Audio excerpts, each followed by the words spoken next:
Welcome to the Yolo Braintrust podcast, name pending. On tonight's show, we take a deep dive into having Travis learn how to use a computer. And we see if he's ever going to be able to get a job in the current year. Then we will discuss the innate need for today's 20-year-olds to create a podcast that no one will ever listen to. But first, is TikTok worse than drugs? I say yes. Shaw, what's your opinion? Of course, TikTok is worse than drugs. Why do I say that? Why do I say that? That's a very good question. Think about it. TikTok is an algorithm designed to focus on human psychology, an innate thing that humans cannot control, right? It's ingrained into our instinct. And the short form content, mine with the easy scrolling ability, it makes it addictive. So addictive to where every platform has adopted the short form content that TikTok originally pioneered. Some would say Vine pioneered it. Who knows?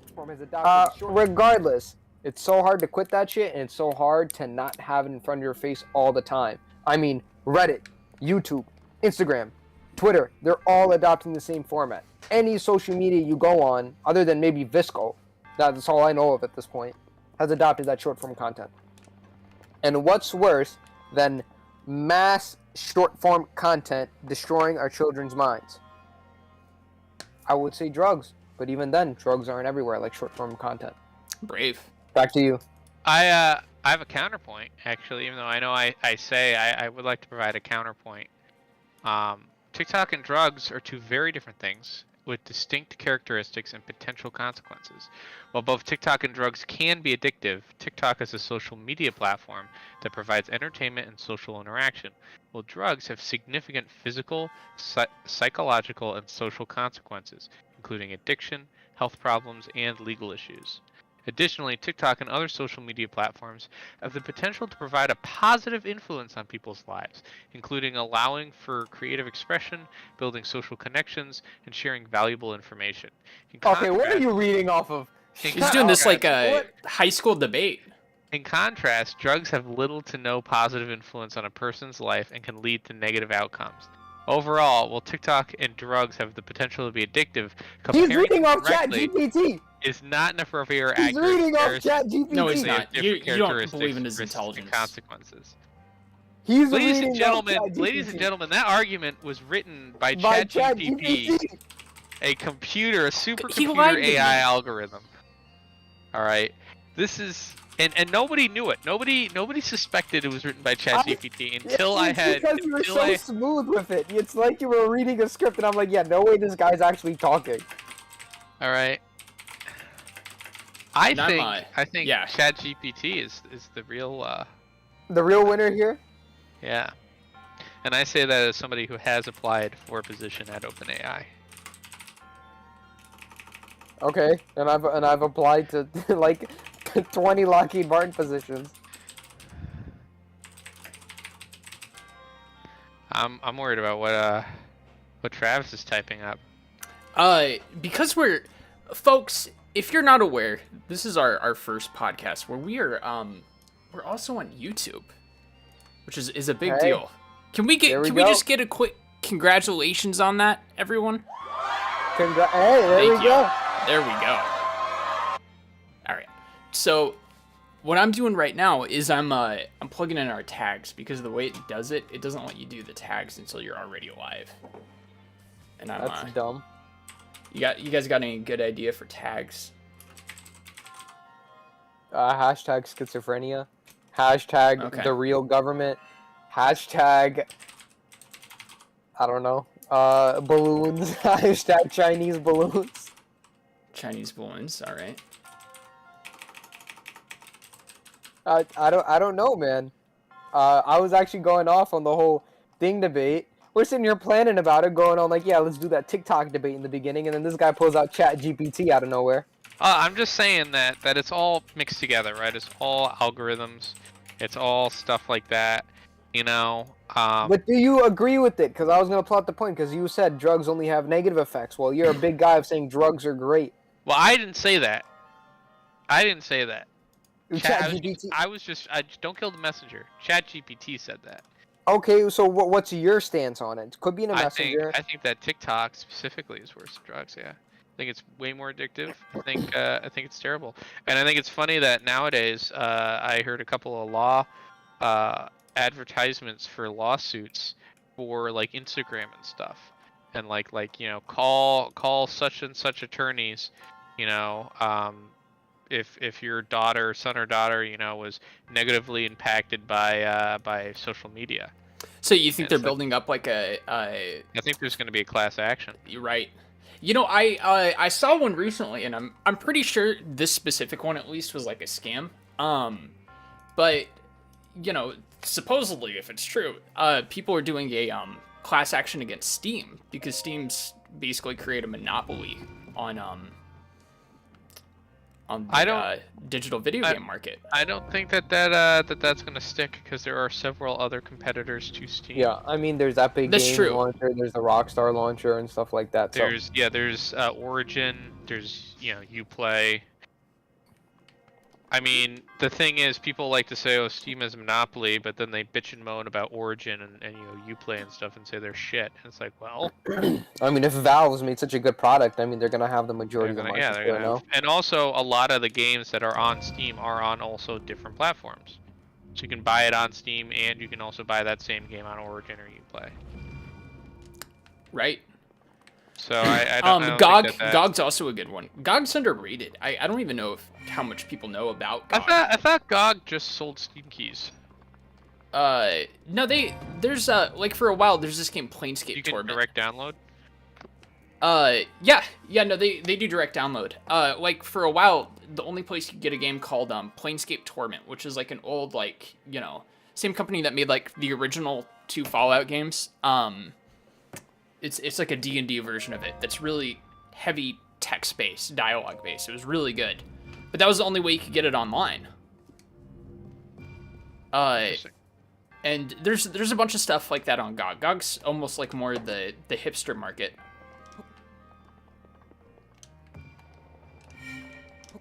Then you have the Epic Games launcher. Yeah, I mean, the point ends up being, if you're gonna call well-manufactured things, I mean well-made services a monopoly, just because it has a majority office share, you could call so many things monopolies. Sorry, liberals. Sorry, we hate TikTok, to do on it the to other you. hand, is a cancer. Yeah, so let's break it down to the basics here. A lot of people say it's TikTok specifically. I'm attacking the short form content that's I agree. with the swipe. I use TikTok as a genericism. Yeah. And what does that mean? Generalism. So in trademark law, you can lose your trademark status if what you've trademarked has become generalized or generic. I forget the exact term, but essentially like Thermos.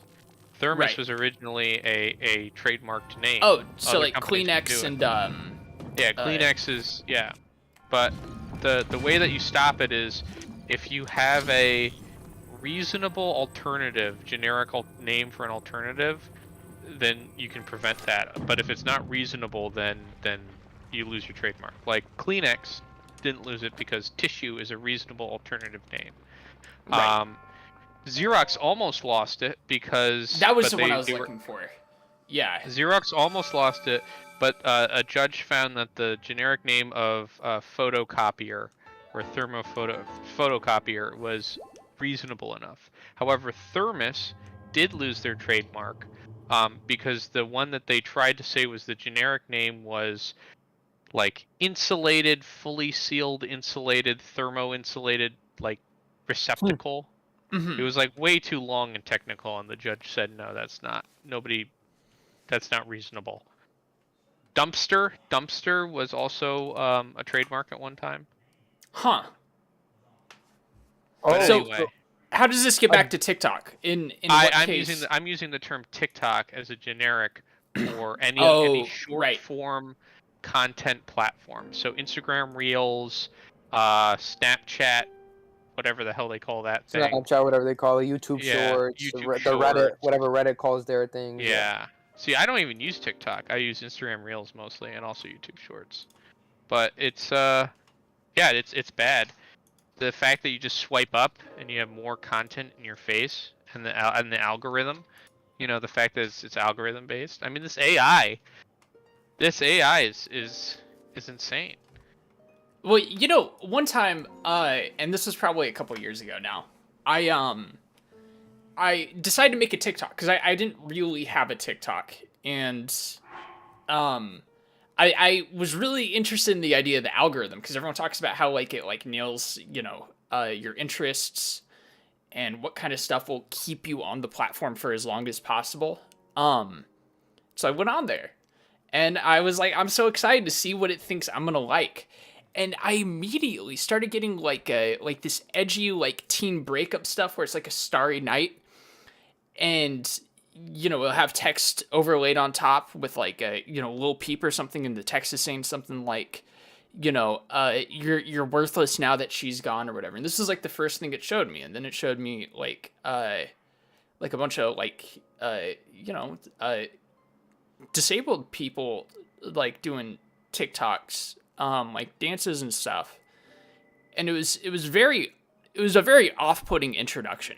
And so for the longest time, I just never used TikTok. Yeah, TikTok does that a lot, where they like push that content of like disabled people. Do they actually? Is that like a Especially the normal thing live they do? videos. Yeah, I see them in my feed often too, and it's just disabled people begging for money. That's really all it is. Oh, I see that in YouTube Shorts. I get a lot of like weird YouTube Shorts with like Indian and South Asian people like begging for money, like crying, like a woman just crying, like with her hands out towards the camera, like please. No, it's that on TikTok, and there's like 6 kids that are like dying of malnourishment behind Yeah, it. yeah. It's like Like it's not even funny. Like it's like it's just the weirdest like ad. yeah, and like I've seen another one where the guy's like saying the same things, like please help me, please help me. That's legit. That's what he's saying, like for hours on end, just saying please help me. And people are helping by doing the roses or the whatever that they donate, and it's annoying, and I think it's exploitive. But the biggest thing, it's interrupting my short form content. Yeah, I need more brain rot. I need more brain rot. I need more brain rot. I think these algorithms are scary, man. I mean, the algorithms know too much. You know what the algorithm told me just now? And algorithm and AI told me? It said here are 5 possible reasons why Travis might consider shaving his mustache. 1. Okay. Aesthetics. If Wait, the mustache I doesn't see. if the mustache doesn't suit, this ChatGPT is telling you this. Okay. If the mustache doesn't suit his facial style, it could detract from his appearance and impact his confidence. ChatGPT is telling you your mustache is impacting your confidence, all right? I don't The machine knows, all right? 2, professionalism. Depending on the nature of Travis's job, a well-groomed, clean-shaven appearance may be more appropriate and professional. It knows where you work, Travis, and it knows that you need to shave it for your job. No. Maintenance. Facial hair mustaches requires make you regular look professional. maintenance. Facial hair requires regular upkeep and maintenance to avoid looking unkempt or messy, which can be time-consuming and add unnecessary stress to a busy lifestyle. See, the AI, the algorithm, knows, Travis, that you have you're a busy guy, and that you also, you know, that you don't have time for this. 4, hygiene. Mustaches can trap food, drink, and other particles, leading to an unclean appearance and potential health concerns. The algorithm knows. The algorithm knows that you're a messy fucking basement dweller, and it knows that you're never going to keep that thing properly clean, and you got to get rid of it. And 5, comfort. Some people find that the facial hair can cause discomfort or irritation, especially if it starts to grow inwards or to interfere with daily activities like eating or talking. No, that's not true. Now listen. The AI knows that you said no to all of those, right? The AI is smart enough to realize that. So the AI has said, and this is I'm reading this verbatim. Of course, the decision to shave or not to shave ultimately rests with Travis, and and he should do what makes him feel the most comfortable and confident in his own skin.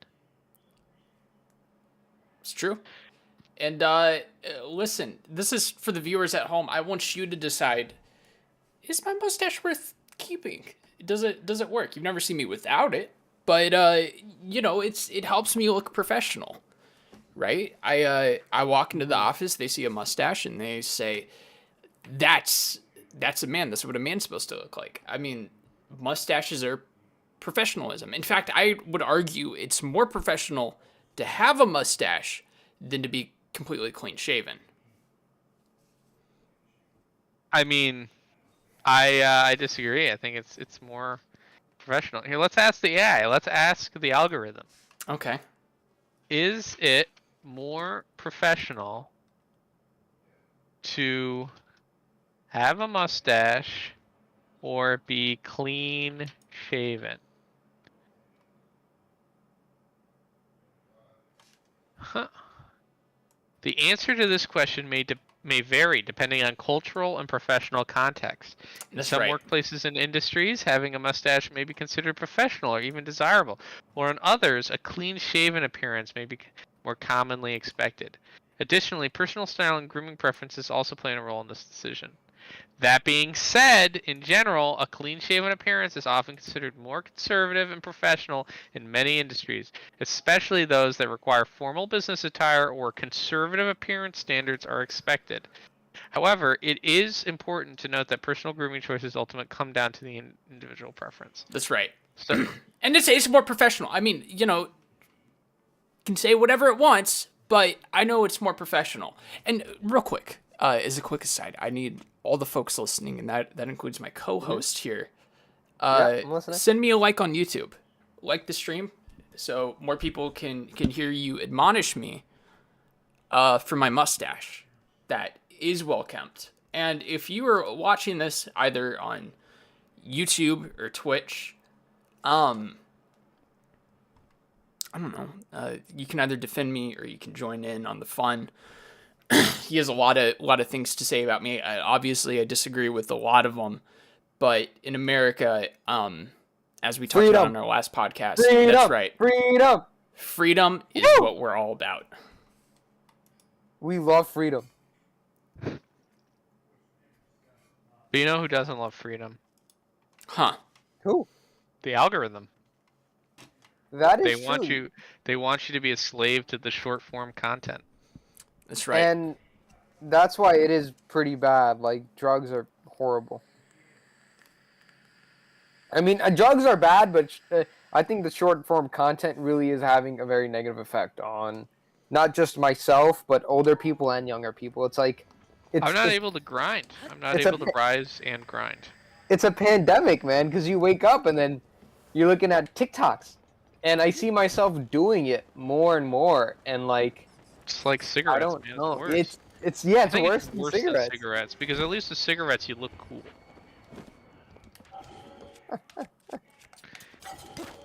Well, so, like, do you guys use TikTok like a bunch? Is this like is it really in like addiction levels? I'm on Instagram Reels constantly, man. I'm taking them 45-minute shits. Dude, what kind of stuff do you see? I see. Well, it depends. It depends on. So the thing about Instagram Reels is your algorithm changes depending on what the first reel you click on is. It'll change your algorithm, at least initially. So the first 5 to 10 reels will be like based on the first reel you picked, and then it'll slowly go back to your default algorithm. So it really depends. If Shaw sends me something, generally, what I'll see is just a bunch of random like propaganda and stuff. Propaganda. some fucking bitch crying over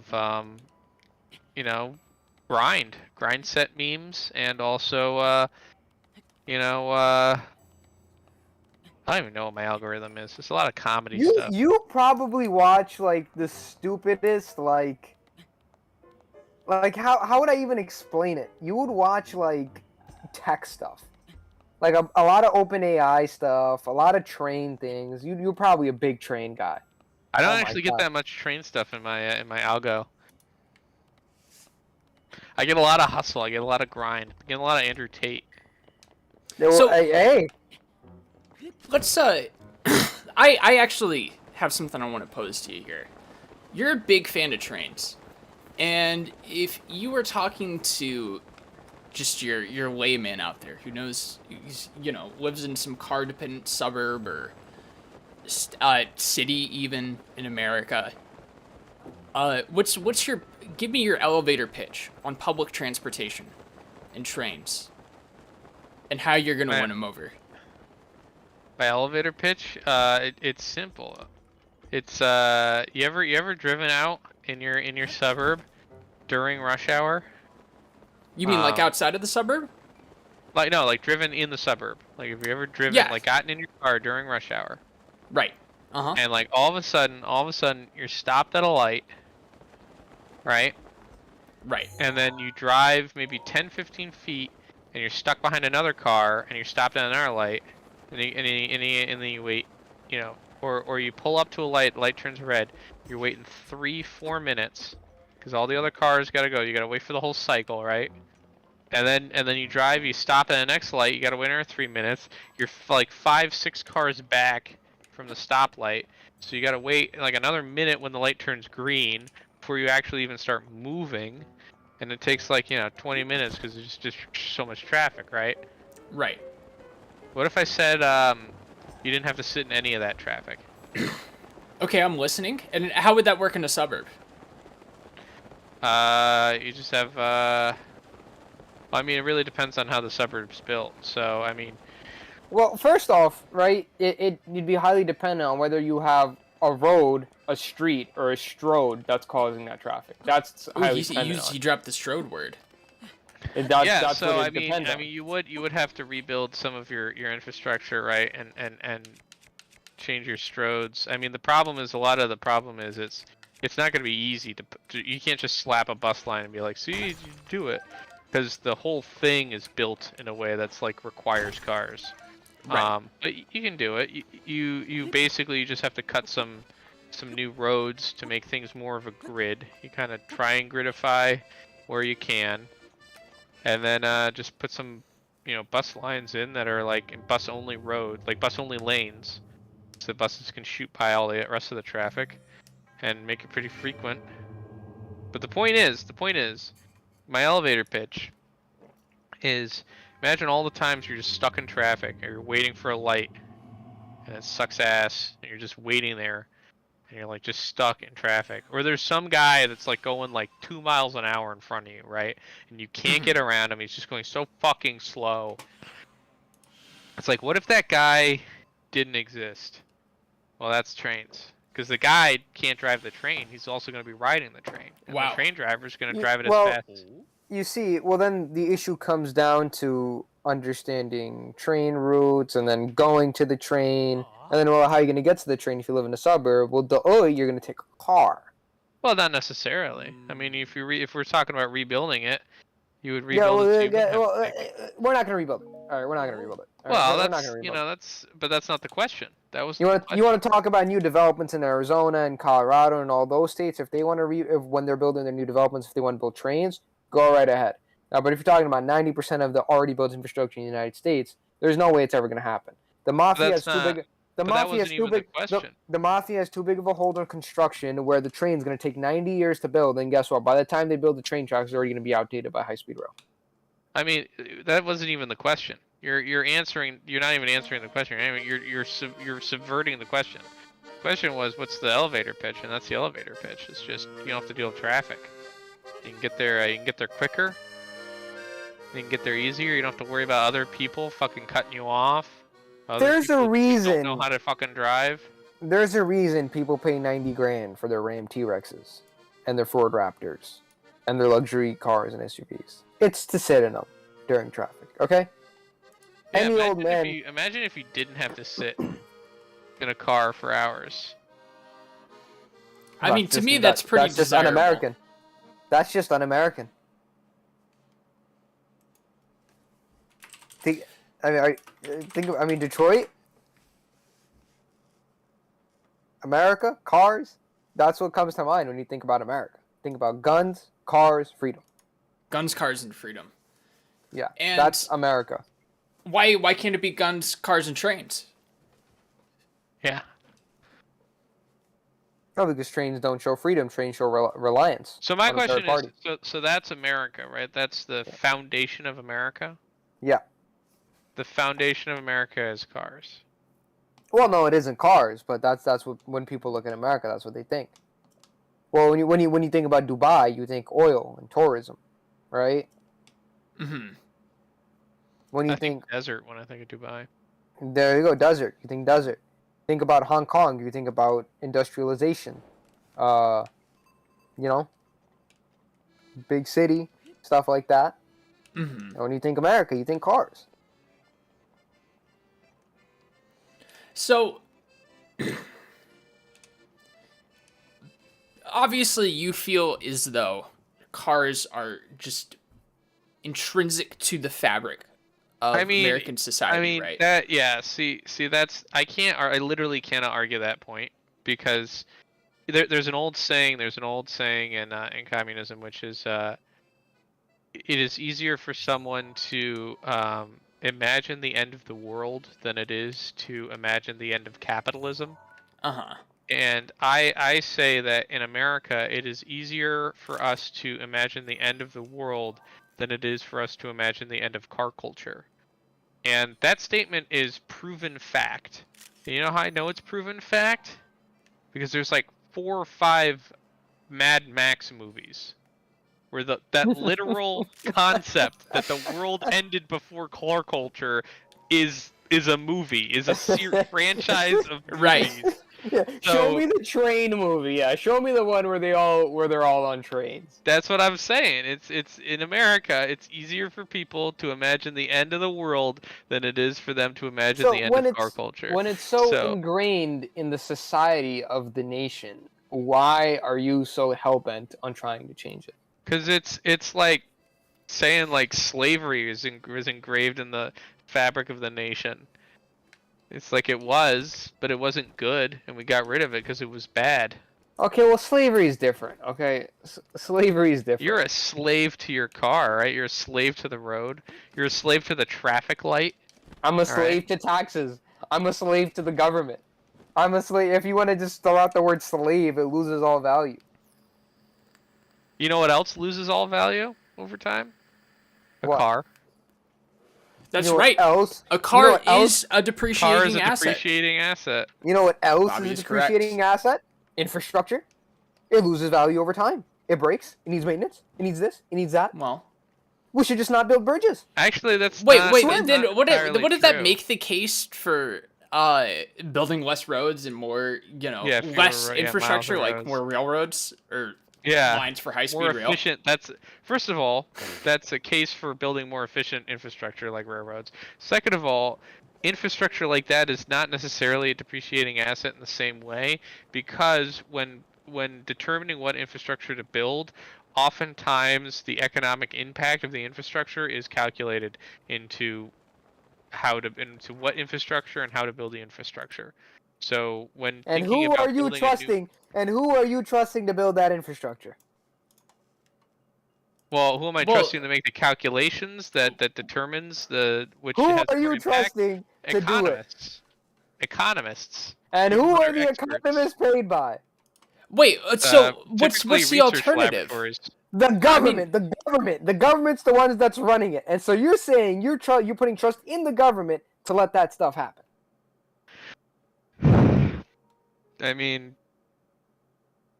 But So I mean, what would what you- like if I- you have yeah, roads, infrastructure's built by the the government's so going to build the roads too. So are you saying we have to have privatized roads? All roads should be privatized? Hell yeah, brother! Full privatized infrastructure. Fucking New York State Thruway for every single road. Easy pass at every Easy single pass, stop. easy At pass every on your single stop residential sign. street. Oh man, that'd be hilarious.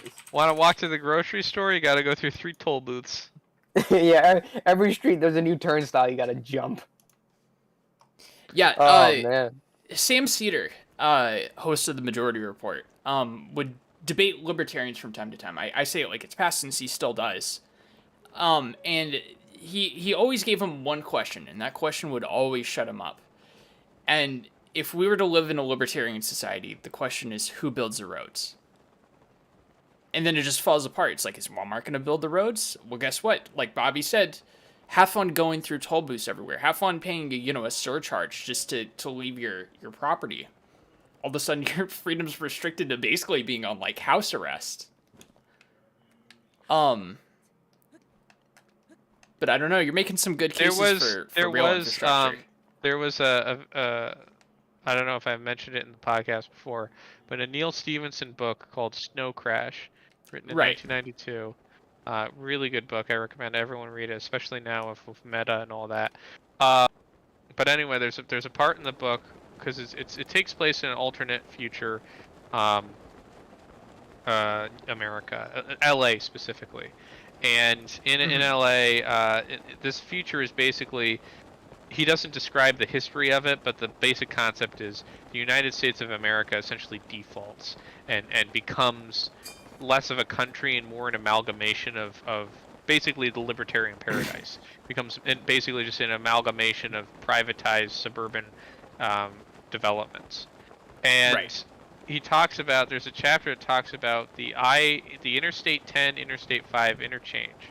That Interstate 10 and Interstate 5 were both bought by different private companies and were competing private companies, and he said there was like 2 Interstate 10s. They built a second one parallel to it, and people from the one interstate, the one highway, would put snipers to shoot people on the other opposing highway and kill them, so that they wouldn't, so that people would be deterred from driving that. And then they did the alternative, and it was this whole thing about like literally like trying to like killing people so that they would take your highway.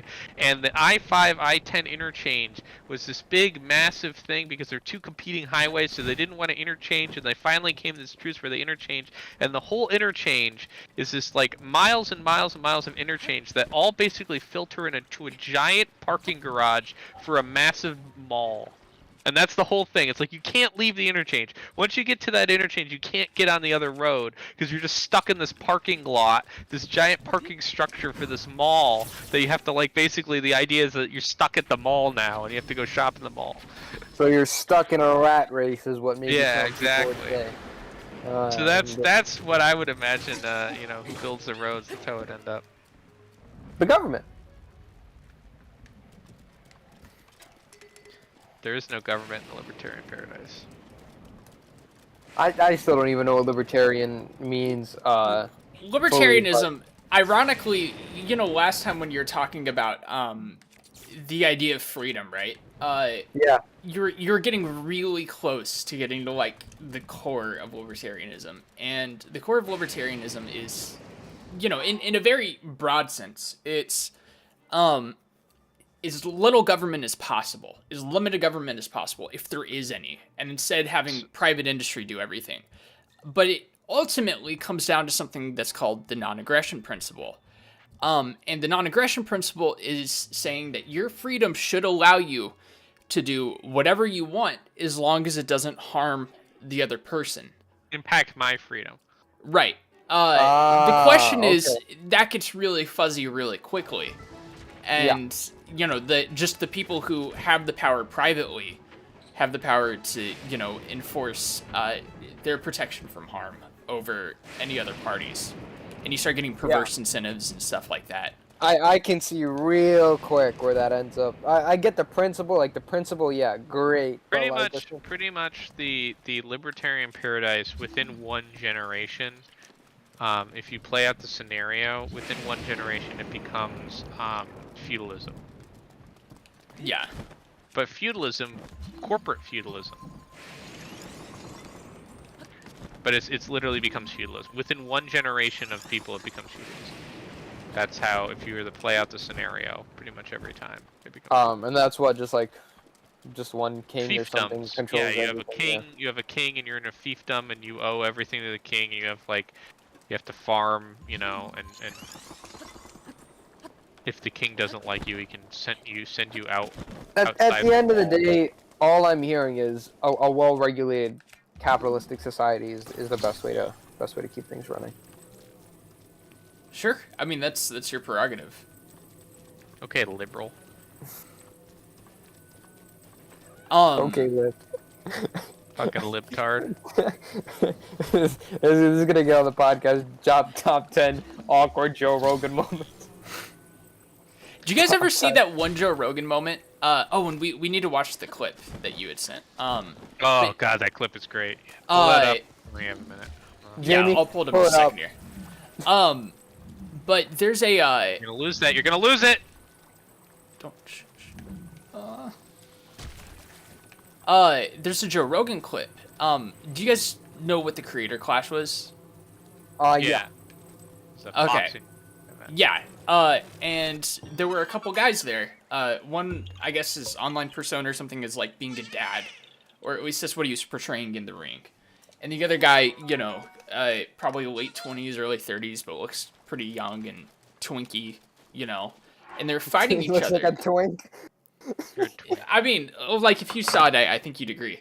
And someone, you know, took the footage from the fight as a clip. There's like an account that, you know, does like fight footage. And they name it like father versus son knockout or something like that. Oh yeah, I saw that. Yeah, Do you know about this, Shaw? Yeah. I know. I know exactly what you're talking about. Yes. Okay. I continue Well, saying it for the audience of Right. 0 people. yeah, it's going to be a clip. We're going to get like 5 billion viewers on the clip, and they're going to say, wow, I'm going to him for my Joe Rogan news. But- Joe Rogan news, that's what, like months out of date, almost a year out of date.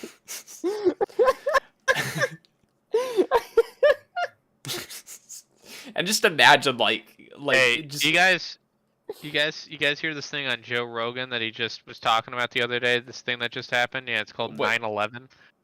Yeah, There's Joe actually Rogan was going a off clip about it. of Joe Rogan calling into InfoWars or whatever Alex Jones's show was at the time. You know, right within minutes of the towers falling, and Joe's like, "Yeah, what do you think happened?"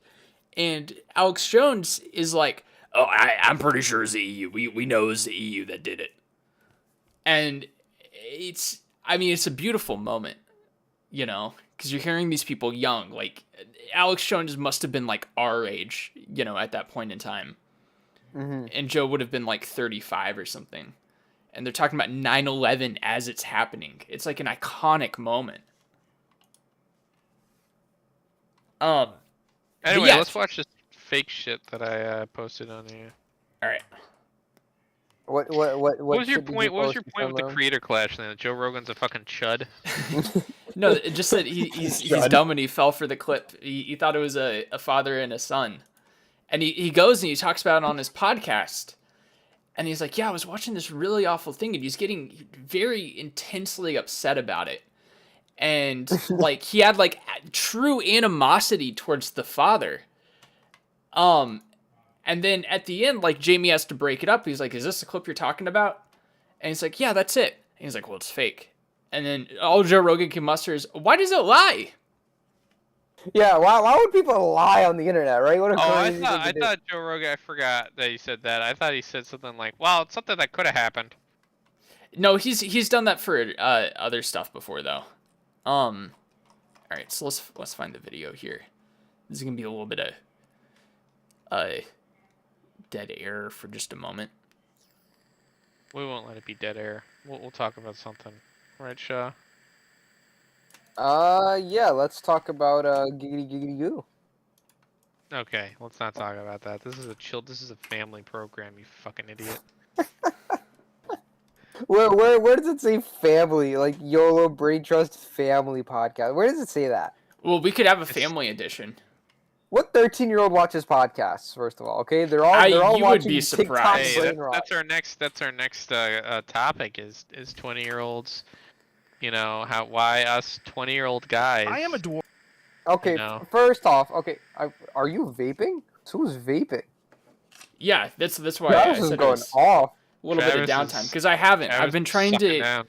Because on TikTok you cannot do it. So what I'm trying to do is anytime I think there's gonna be a potential TikTok moment, I can't vape, and that means there's a lot of moments where I can't. Well, anyways, all the Jesus 13-year-olds Christ, he are needs a watching. fucking union smoke break. Like it's the goddamn 1930s. It's all the 13-year-olds are just watching fucking brain rot. It's all just brain rot. Oh no. Like, all right, so let me give you an example. I was like overstimulated today. Like I was not even overstimulated. I'm on the phone call with the insurance lady I had issues with, right? Right. I'm sitting there on hold while looking at work on my computer and answering emails. Like I'm answering emails, talking to someone on the phone, and watching something on the side. I'm like, what has society come to? Dude, it's insane. I'm thinking I'm about very like, close. You know what? I'm doing it. I'm right now. I'm doing it. I'm downloading and installing on my cellular telephone the game Subway Surfer. Mm-hmm. okay, whatever. Well, back to my point. Well, because that's like, what it is. It's those fucking videos on TikTok where it's split screen. I mean, the video that Travis is gonna pull up is also split screen. Yeah, well, and I did that unintentionally with like my TikTok clips. It was just I was trying to fill up the Yeah, but it's not. space. Okay, back to what I was saying. I think young people are just so like overstimulated with so many things going on. It's like hard to like break away from everything going on. And like I don't have ADHD or anything, or if I do, it's undiagnosed. But like everyone's diagnosed with ADHD nowadays because of everything. Yeah, it's an like, ADHD culture. Yeah, it's an ADHD culture, which I definitely don't have, and I'm smoking something. But I think there's just so much, and it's like it's hard to feel satisfied after consuming media, because like you'll watch TikTok for an hour and be like, huh, an hour just passed, but I didn't really like what I watched, compared to like I sat down and I watched Interstellar for 3 hours. It's like a 3 hour long movie, and I still think about how great of a movie it was. But those TikToks I watched for 4 or 5 hours, they bring me nothing. It's just a waste of my time. Dude, I have trouble even sitting down for movies. Yeah, but I've been like that for a while. It's just, you know, you get so used to the bop, bop, bop, bop, bop, like rapid fire content, like what you're saying, and being able to do multiple things at once. You have to sit down and you have to think about the movie and you have to enjoy it. It's hard to do. I can't get through a movie. I can barely get through a movie without being on my phone. I'm always on my phone. I'm always on my phone during TV shows, movies. Like I was watching a TV show yesterday. I was on Discord while watching the movie. It's like if there's something stimulating going on, like I'm doing it. I can't sit down and just watch one form of entertainment anymore. You know, let me tell you, because oh shoot, man! I just realized I never set up like a media share.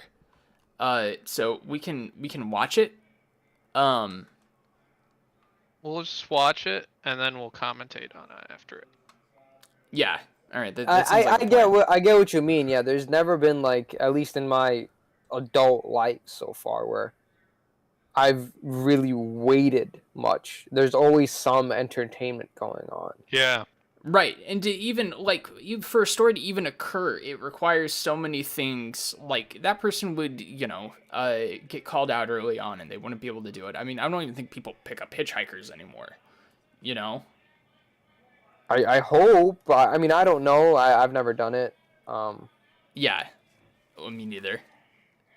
So, I try to be a safe little boy. Okay.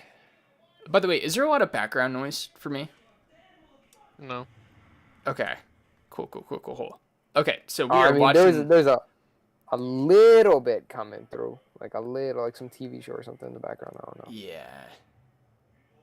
Well, we'll turn down just a little bit to try and counteract that. My dad's old and deaf. Okay, so we're watching the clip now. I am a dwarf, and I'm digging a hole. Any of you guys get any diamonds yet? I'm strip mining at the correct Y level. Nothing yet. Oh, I found them. Don't mine them, Joker. What are your coordinates? What do you mean, don't mind them? Do you have any idea what game we're playing? So, diamonds are rare, right? So Waiting. You really want to use fortune, so you get... Sure, but we don't even have a pick to mine obsidian for an enchanting table. Is your brain working? Yeah, Elon. I agree with Jordan. I don't know how you plan on enchanting without diamonds in the first place. So you have to mine just 2 diamonds. We can get the obsidian from a chest at an abandoned nether portal. That's insane. That would take an eternity. Joker, get the diamonds and we'll make a pick. You don't understand, Jordan.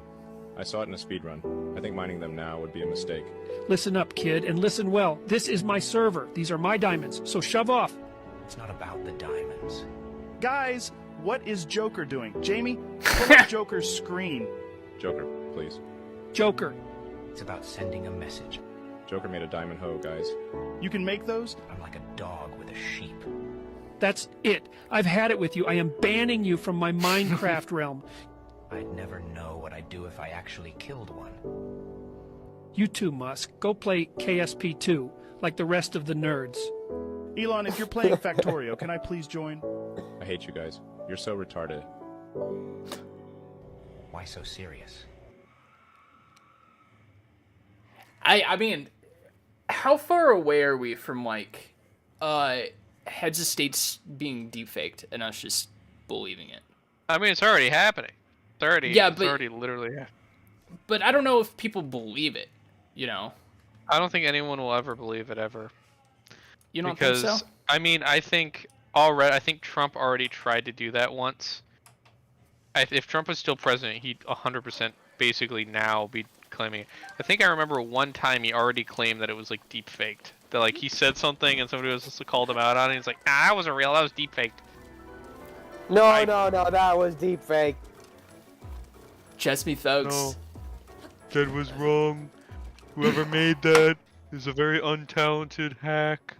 I mean, yeah, they've been saying real stuff has been deep faked for like ever. I mean, remember the Michelle Obama fucking is a man shit? The Michelle Obama Well, being a that man wasn't. is so hilarious. Was there an actual deep fake associated with that, or was it just people just saying shit? It was, well, they would take her photo and then they would post like with like little lines like, look, you can tell it's deep fake from the lines. Yeah. There was, oh, I mean, okay, so most recently, I know you two are beta male cucks that don't know anything manly, but for the rest of us real alpha sigma bros, the National Football League, American football season has just concluded with the Super Bowl. But a few weeks ago, Damar Hamlin of the Buffalo Bills suffered a major injury where he got had a basically his heart stopped, went to the hospital and stuff like that. And he's fully recovering. And a couple weeks after that, there's a lot of people that were basically like saying like it was COVID, like, or not COVID, but the COVID vaccine. It says, oh, the vaccine is what's killing him. It's like, that's what happened. And if he died, he almost died because of the vaccine. And so Damar Hamlin came out, and then he comes out at one of the games. He's like up in the booth and like shows like he actually is making a recovery. Because there are people saying that he'll never make a recovery because the vaccine's going to kill him. And so he makes recovery, and then people saw that and they were like, well, that wasn't really him. That was like, a stand-in. That was a double. Because they didn't show him that well. It was like obviously fake. And so he does this full video of him being like, thank you to everyone that like helped me, and thank you to, the University of Cincinnati like medical department and all that stuff, and all the doctors and everyone that helped, and I love the Bills and everything's great. And thank you for donating to my charity. And people were literally like, this is deep faked. This is deep faked. You can tell it's deep faked. Look, he doesn't move that much. It's all deep faked. Oh, they're deep faking him. And it's like, what the fuck? So that's already happening. People are already claiming that real stuff is. So, I mean, I don't think... I'm sure there will be people that are fooled by deep fake stuff. But I think there will be a point at which where everyone's just going to say, oh, everything's deep faked. So, yeah, do you think the bigger problem is going to be that, like, the opposite reaction? We've hit the point in the world of disinformation and misinformation that it's like Boy Who Cried Wolf, and now this pendulum swinging the other way, and this is going to be the new war of disinformation. It's just going to be, our enemies saying that what our world leaders actually say is wrong, is fake. Right. Yeah, I could see that. Real quick, guys, I'm gonna let you take the reins on this conversation. I'm gonna step away for just a moment. All right? Mm-hmm. Well, we can say something that you don't want to clip, and then you can just hit a fat rip on your vape. I mean, basically, Well, what I I'm was I'm gonna going say to is, get something else. I'll be right back. yeah, I was gonna say the whole thing of deepfakes and stuff is, it's getting bad, but it's like it's also getting to a point where like sometimes you don't know if something's gonna be deepfaked or not. You know what I mean? True. He left just like I was listening to this unreleased Drake song today. So this song was played on like a live video that Drake did in like 2020 or something, right? But it sounded like it was just a Drake AI generated thing. Like they took the samples of all his voices and all of his songs and boom. You know what I mean? Yeah. It's like the beat. I mean, anyone can make a beat. I mean, not anyone can, but the guy made a nice beat, produced it well, and then he put those Drake vocals on it through like an AI, and it's lower quality, yeah. But if it's like, yeah, if it was high quality, you'd be like, yeah, that's Drake. And Yeah, I get that. Yeah, that makes sense. I think that's gonna be the next thing, or something that the artists are gonna have to look out for. Like they're gonna have to like do something about their voices just being stolen and then added on top of songs. Like now any third person can go like I can go out and make a song, right? Have the AI deepfake Drake and say it's featuring Drake, and people start listening to it and it's like, oh shit, that sounds like Drake. So they think Drake featured on it. Yeah, I get that. Yeah. Makes sense. Just a more infringement on like art and stuff due to the AI being so good at its job. Yeah, we've hit. I think we've hit the point of no return on society just collapsing in on itself.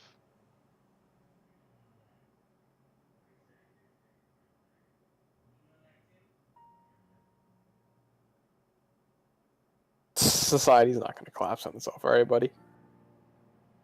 Not with that attitude. All right, Lib.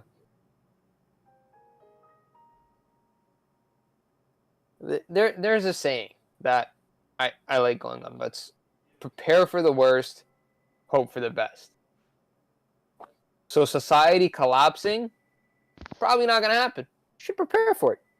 Have some food in your home, bug-out bags, some water in case things go bad, guns in case like that movie Red Dawn or something where the Chinese fly in over planes and then they jump down and then they like invade your country. That would suck. Yeah, But I don't think critical infrastructure on that level is gonna, is gonna stop. I think when society collapses, it'll still have you'll still be able to get water out of the tap. You'll still have electricity. You'll still have go to the supermarket to get food. Just the food will be way more expensive, and every once in a while the electricity will go out, but the water will still run and the heat will still be on. But it'll just be like on a higher scale, like your retirement's gone. Like there's no such thing as the market anymore. It's gone. It doesn't so exist. you're telling me that the food prices will go up and people are just going to pay it? I mean, I mean, there's inflation going on right now, but we're talking like critical infrastructure damage. We're talking like power outages. no, I'm not. I said there won't be power outages. You just said a power outage I every think once in a while. every once in a while, but there already are power outages every once in a while. That's just gonna. I'm back. No, nice to see you back. I love that little graphic that you had with the drawn dog saying "Be right back." That's actually that's my dog. His name's Pip, and he's deaf, and he recovered from surgery not that long ago. Well, I guess 2.5 years ago now, but I had no clue you had a dog. I have known you for this long, and I didn't know you had a dog. Yeah, I love him. I spent a lot of time with him. He's not mine Travis. personally. He's my dad's, but he's a good boy. Travis, are you dog pilled?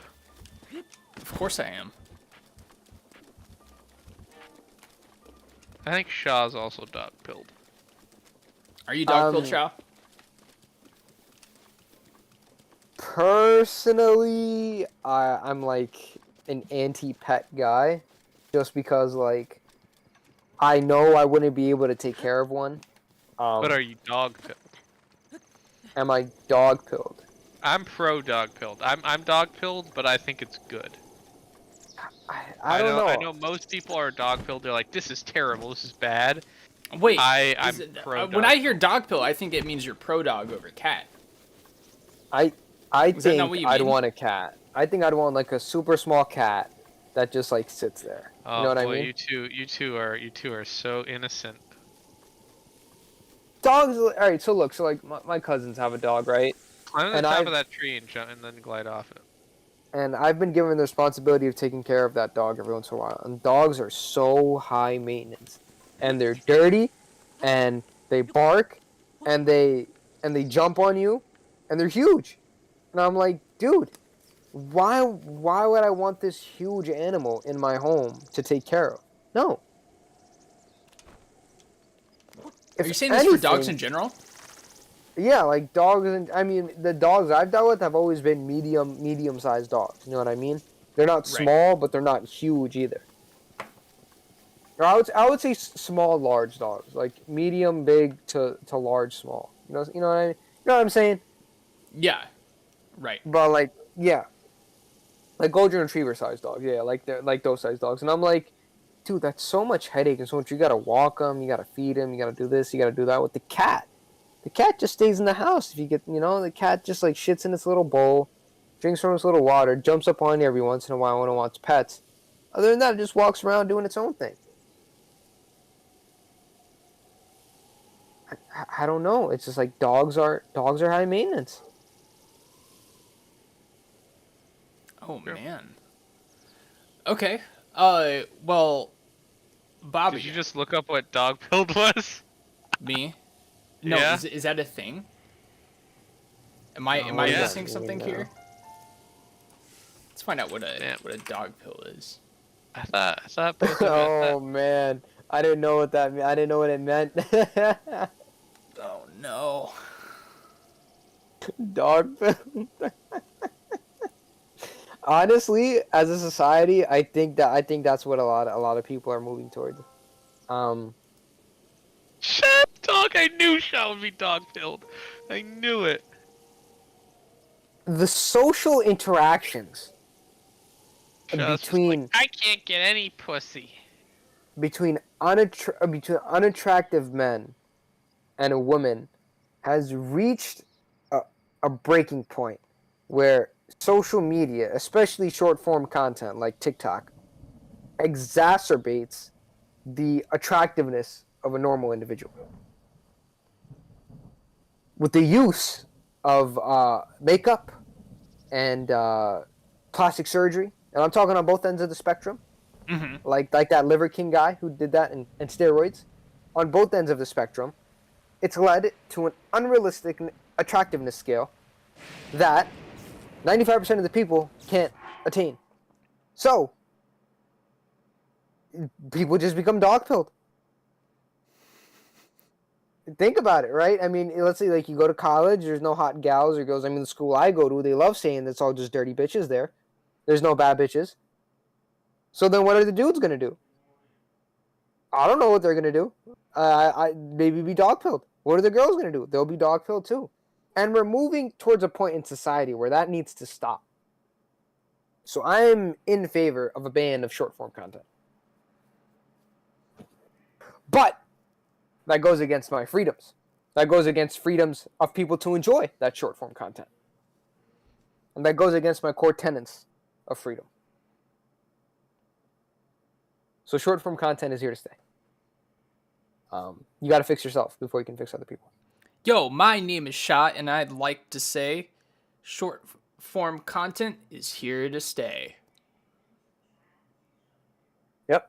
How y'all feel about that one? I feel like I just went off on a rant like an old person.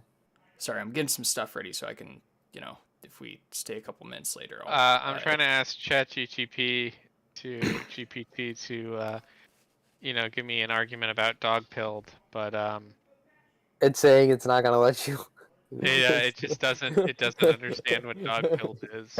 It thinks dog pilled is the act of overwhelming someone with a barrage of dog-related content or information, or as an attempt to distract or divert attention away from more serious issues.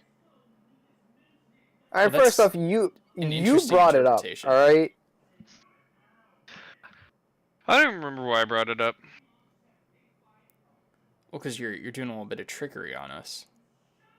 That's why But I I brought mean, it yeah, up. being dog pilled has existed for a long time. Um, So, So- let's change to a different topic now. Yeah.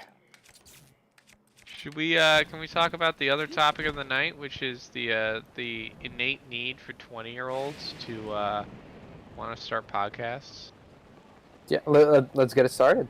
Yeah. Let's I go. mean, we all Do know you have a nobody else thesis? is going to listen. Nobody else is going to listen. And you'd be surprised. No, but I don't think anyone's actually going to listen to a podcast like this. Not an hour of us talking. Well, But you know, when Joe Rogan started, that's exactly what he said, because it was different. And I recently saw a clip, actually. There's a clip of him going on Tom Green's podcast way back in like 2007 or something, because Tom Green was one of the first people doing it. And he's on there and he's looking around and he's like, so this is what you do, and you just talk about whatever. And then he's like, yeah, no, you know, who regulates the airwaves? FCC. FCC. Yeah, he's like, no FCC, you know, we can have as much dead air as we want, you know, no ads. And he's thinking about it, and then a couple years later, he starts his podcast, and that's exactly what it was. Especially the first couple, he didn't even have guests; he was just talking. And now, you know, he's the most watched piece of media on Earth. Yeah, but okay. To be fair, first of all, you know, Joe Rogan didn't get his fame, like didn't get his start from podcasts, right? He got his start No, that from is being correct. a comedian, and then he was the host of Fear Factor, and then he started a podcast, and people were like, "Oh, let's see what he's doing," and they watch his podcast, Right. and that's how he can probably get some of the interviews. So that's first of all. Second of all, and more importantly, and the point that I'm going to make here, is that when Joe Rogan did his podcast, when Mark Maron did his podcast, I mean, it was kind of towards the beginning of podcasts, and it was like one of those things where the market wasn't saturated. There weren't that many podcasts compared to now, and so he could, like, people didn't have as many choices. But now, I mean, the market is saturated. Like every group of 3 to 4 20-year-old guy, even two 20-year-old guys has a podcast. There's like No, they 80 don't. All right, podcasts. first Dude, there's off, so many no, they don't. podcasts. I There's literally don't. so many podcasts. I Everyone don't has a disagree with podcast. that notion. I don't disagree with that notion. And guess what? We're not any different than those people. But Exactly. So we're never gonna. It's not like it's ever gonna happen for us. consistency is key. I would disagree, but I'll wait my turn. You've watched all those Sigma pilled videos, and yet you don't understand that consistency is key. There's I a think lot the of idea, truth to that. I think the idea that thinking that we're gonna take off, like actually thinking that is delusional. It's delusions of grandeur, because we're not. There's no hook to us that is any inherently better or more interesting than any other podcast that's filled by 3 20-year-olds. I would disagree, and I'm going to disagree on a couple fronts, okay? So, first thing first.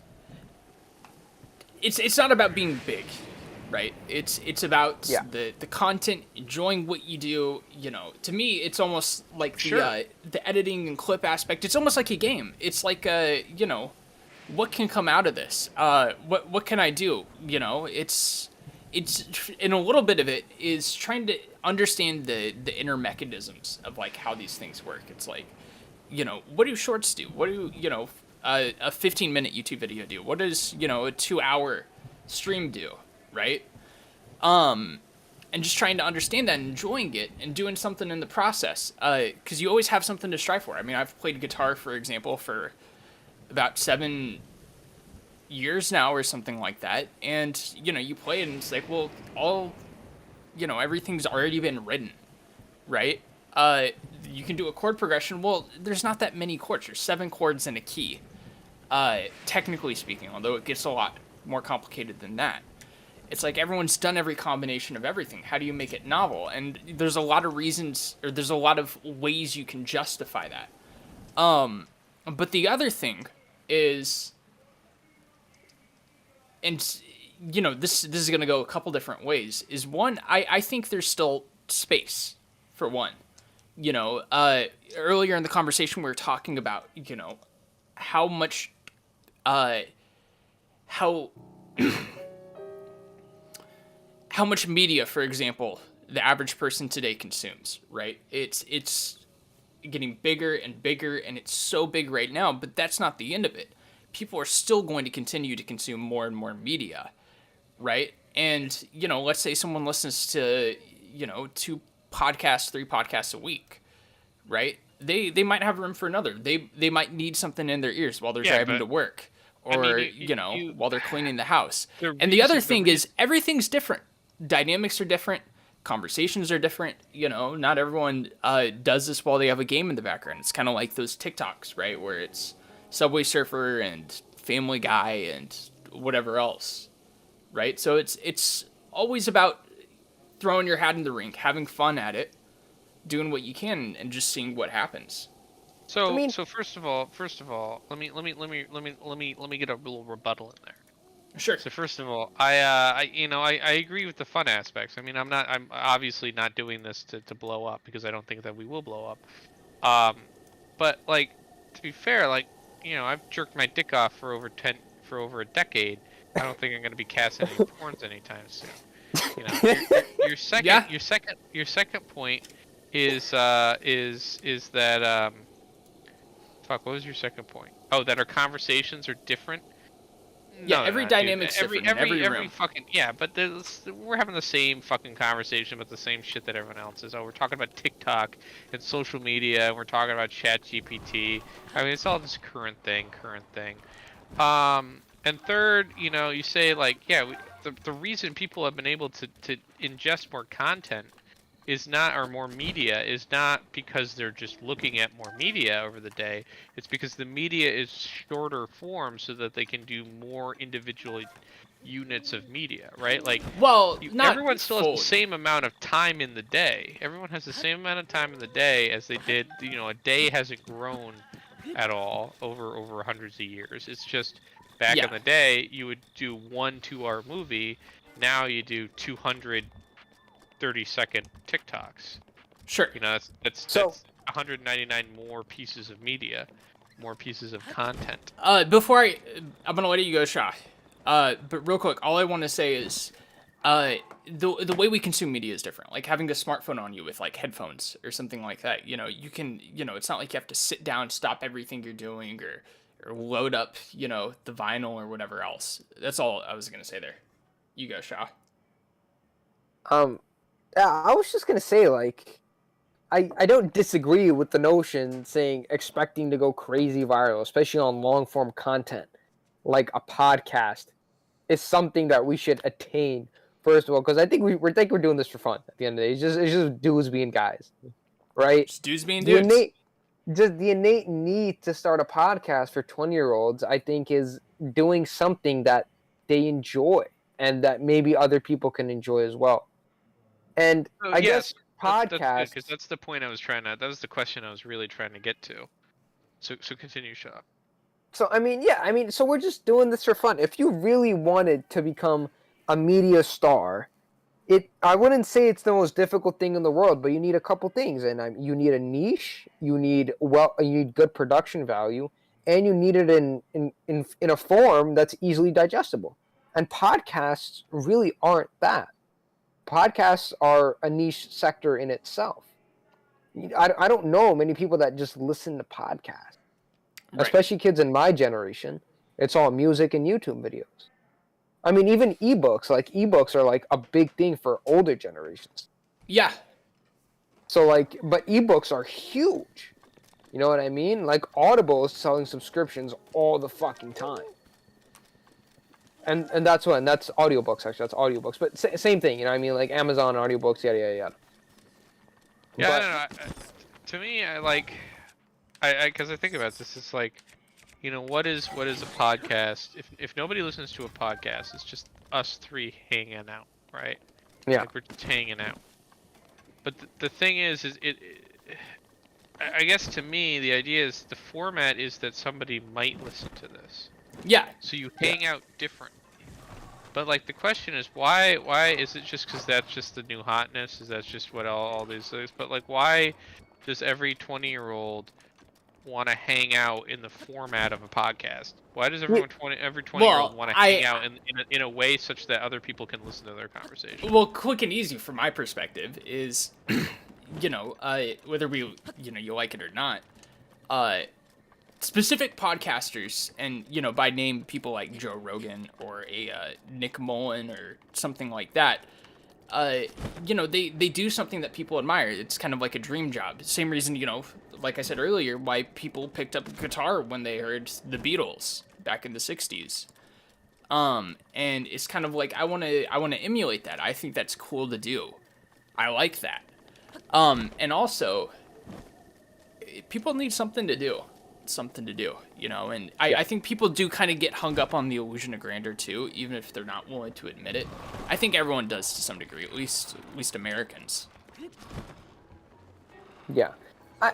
I mean, man, at the end of the day, like, I know you said, like, we're talking about the same shit. Like, if you really want to talk about the same shit over and over again, you go to, like, a Fresh and Fit podcast.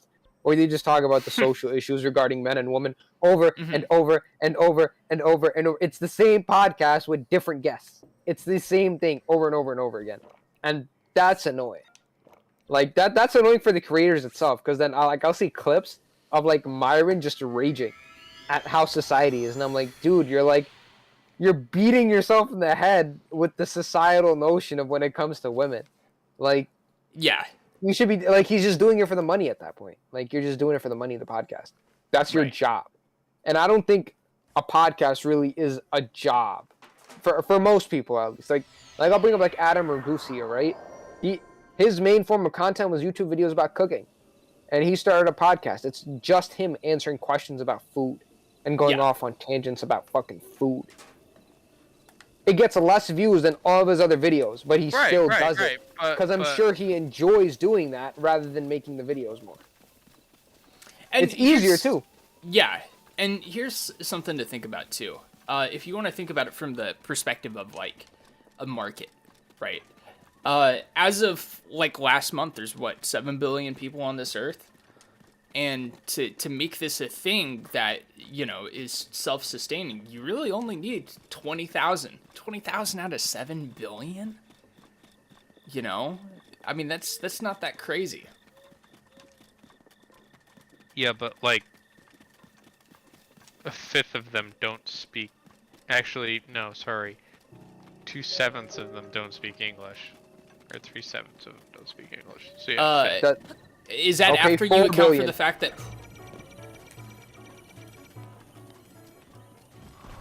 What? You good? We don't know what happened. Oh, fuck. Zelda. Oh, shit. This is it. We're gonna really show them up this time. Watch this. Check it out. Check it out. Alright, I'm watching the Zelda thing. We're so behind on this. The Guardian Part 2. Yeah, I have no idea what's going on. Oh, shit. That's right. We do it with style. Anyways. It's gonna play fucking Zelda. I still have to beat this game. That number you said, like 3/7 or whatever it was, does that include all the people that, have to learn English as like a second or third language because, so much of the world and the internet and everything else, especially in our like globalized society, operate in English? I think at least a fifth of the world doesn't speak English. At least a fifth. I would agree with that. All right. Regardless, all right. So back to the topic of why is it a need for all 20-something American kids to start a podcast? Well, it's because it gives friends something to do to get together. Why do friends play music together? But that's the thing. It's just like, why not just hang out then? Like, why like the? Okay. That's my question. Why do guys?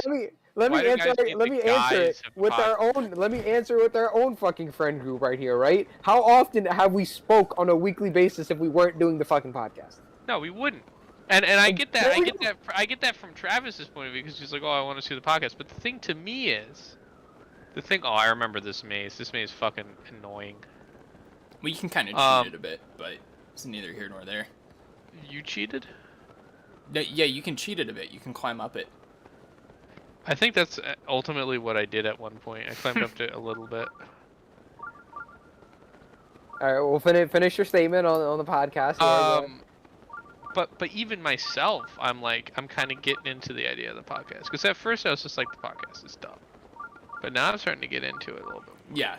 Well, you guys were the ones that, held me to the fire until I started. Now I just enjoy all the things associated with it. It gives me something to do.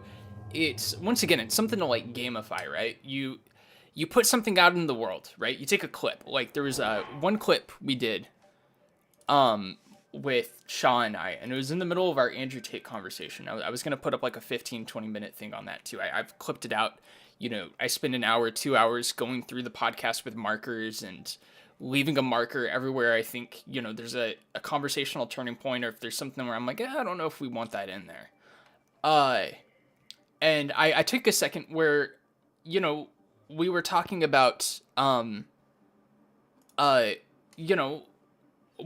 is the core of like the manosphere stuff, and it's like, telling you to do things and trying to get you to create these things in your life that are stable, and does it take to one extreme or another? And there was like this little 50-second thing where I was telling Shaw my perspective, and I was like, this is an easy clip. I just cut it front to back. I don't even have to cut anything out in the middle, and we'll post it. We'll see what people think.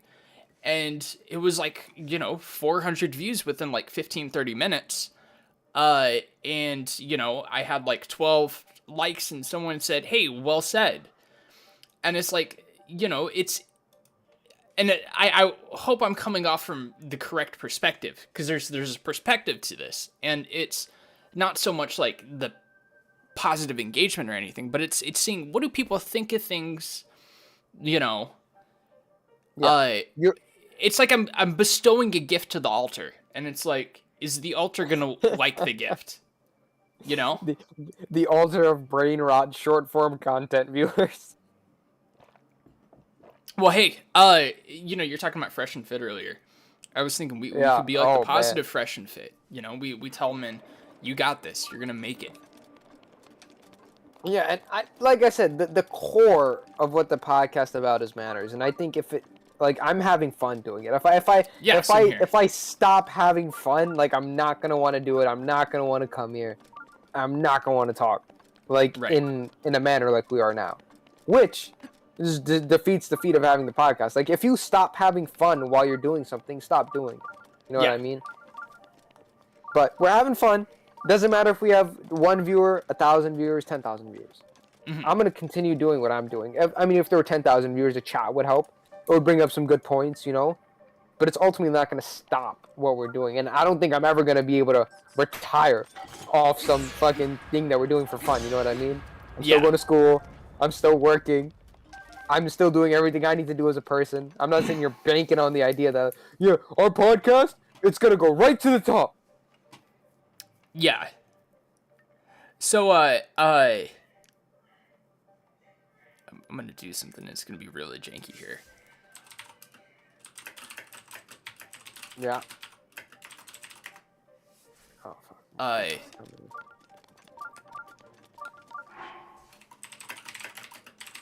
Oh, man. You just keep bringing up Joe Rogan, though. Like, what do you think about Joe Rogan? I mean, Shaw, you start with what you think about Joe Rogan. I think Joe Rogan's a cool cat. I think he brings a lot of knowledge to the table. While it may not be the best knowledge, he has a lot of knowledge on things, and I think he's had a very successful career, from stand up to reality TV to his UFC commentating, and there's not and it's very impressive. It's very impressive. Although I don't think he promotes the best ideas when it comes to drug use and things like that, I think he's a very good outlet for information from all sides of the spectrum. Because he's interviewed. The big names are like Jordan Peterson, Matt Walsh, the other guy, Neil. The other guy. Neil deGrasse Tyson, right? Yeah. That's his name. Sure. Neil deGrasse Tyson. He has a majority of people on, and fans of him are able to see that and have access to so much information that they're usually not going to access because of Joe Rogan. So, while I don't think some of his ideas are the greatest, some of the things he promotes are the best, I think it's a net positive for what he's brought to the world. And guess what? he's been rewarded really, really fucking well for that. And I mean, he's a millionaire, I'm sure. So, whatever, yada yada. I think Joe Rogan's a cool cat. He's a funny individual, and he creates some great fucking content. I'm sure if we had the same poll he did, we'd be amazing too. It all boils down to who you know rather than what you know. Yeah, I mean, you know, there's something unique in what Joe Rogan did, and I think it's kind of what sparks a lot of this. Joe Rogan had this thing, and it was like really amazing in the sense that he had people on, and you know, he felt relatable, and that was such a big part of it. Is he felt relatable, and you know, he'd say something stupid, or you know, he might be informed on something, and you know, either you're gonna laugh or you're gonna learn, and he'd have these people on who are really interesting, and he'd talk about, you know, whatever with them, from, you know, talking about ancient civilizations or aliens, or you know, history, right? And you got to learn a lot of these things. But unfortunately, what I think has kind of happened is, you know, ever since he moved to Texas, it's kind of become insulated, and then there was COVID, and I think that changed the way he communicated with everything, and it changes the podcast. And you know, Joe Rogan isn't what he used to be, but you know, when he was good, he was great, and there's a reason, you know. He's the biggest, you know, voice on earth as is. But anyways, what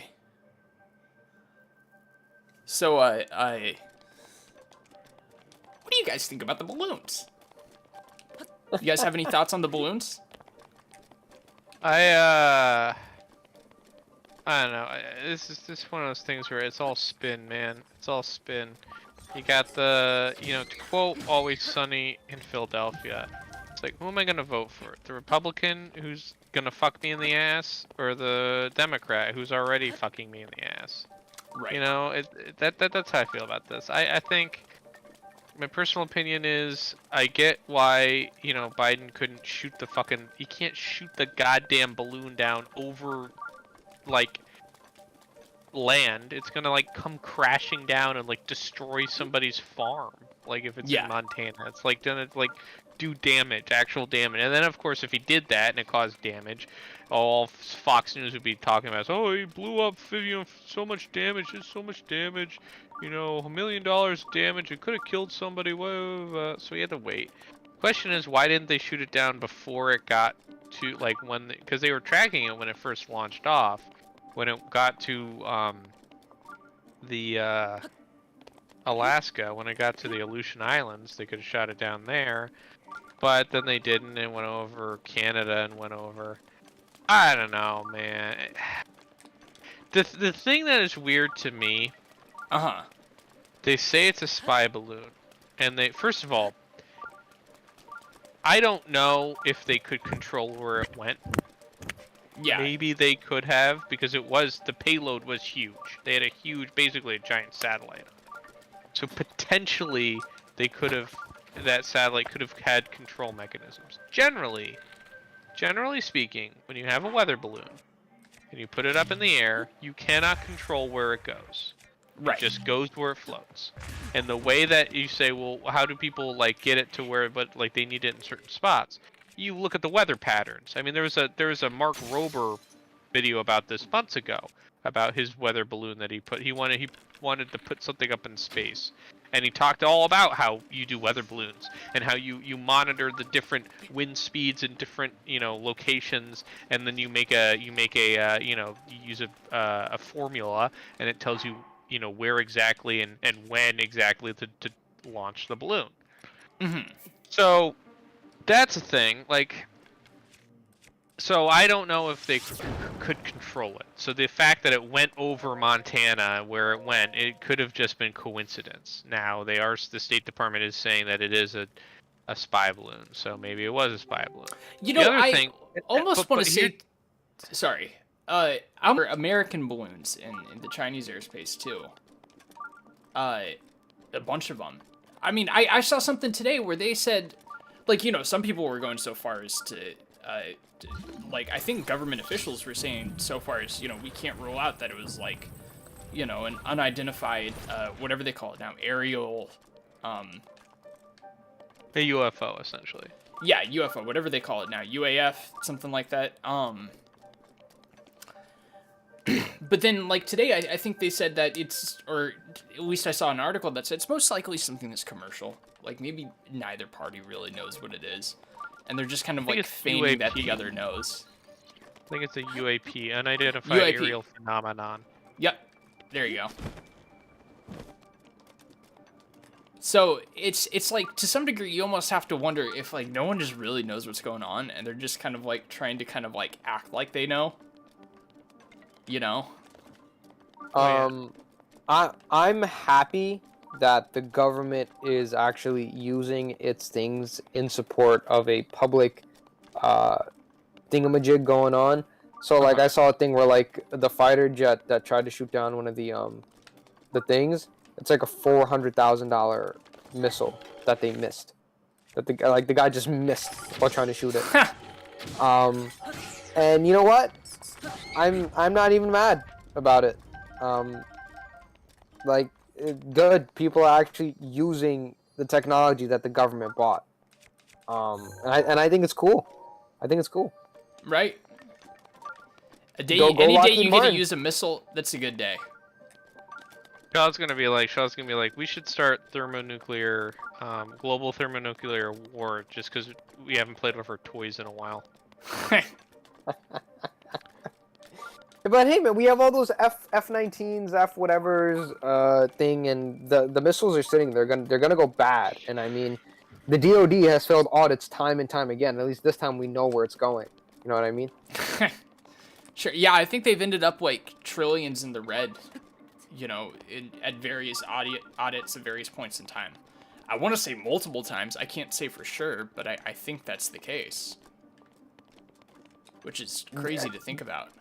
And at the end of the day, like I said, like I don't see where all that shit goes, but when I see them missing it when they're shooting it at the balloon, but it's missed, that's all I need to hear. I'm like, nice, awesome. Right. Where did that missile go? That missed? I don't know, but it's somewhere. Did Fucking they just blow takes it up out a mid-air? Yeah, it was like just.